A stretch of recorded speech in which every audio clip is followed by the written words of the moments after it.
ఎన్నెన్నో అనుకుంటాం. అన్నీ అవుతాయా ఏంటి? ఒక్కోసారి సర్దుకుపోవాలి అంతే. అలిగినా గులిగినా వచ్చేది ఏముండదు.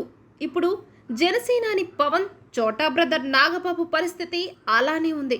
జనసేనలో పవన్కు కుడి భుజంగా ఉంటూ పార్టీని నడిపించడంలోనూ, ప్రత్యర్థులకు కౌంటర్ ఇవ్వడంలోనూ నాగబాబు ముందుండేవారు.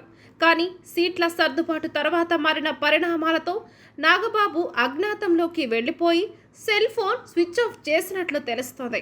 వాస్తవానికి నాగబాబు ఇటు మెగా హీరోలకు, అటు ఫ్యాన్స్కు సంధానకర్తగా వ్యవహరిస్తుంటారు. అలాగే పవన్కు, జన సైనికులకు కూడా పవన్ పోలేని చోటుకు నాగబాబు వెళ్ళి వ్యవహారాలు నడుపుతుంటారు.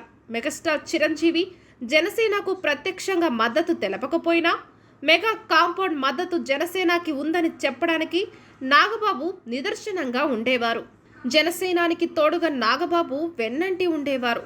పవన్ను విమర్శించిన వారిపై లాజికల్గా విరుచుకుపడడం కానీ, సెటైర్స్ వేయడంలో కానీ నాగబాబు దిట్ట.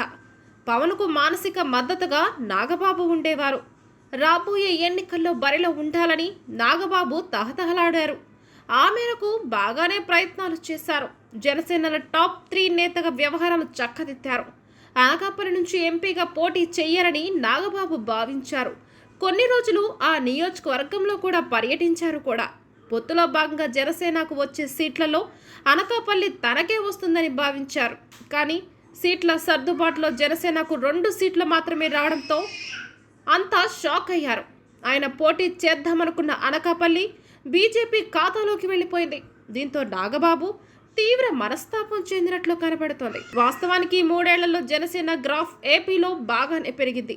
కాపు సామాజిక వర్గ నేతలు కూడా రిలీజ్ అయ్యారు. ఈసారి తమ ఓటును జనసేనకు గంప గుత్తుగా వేద్దామని కూడా డిసైడ్ అయ్యారు.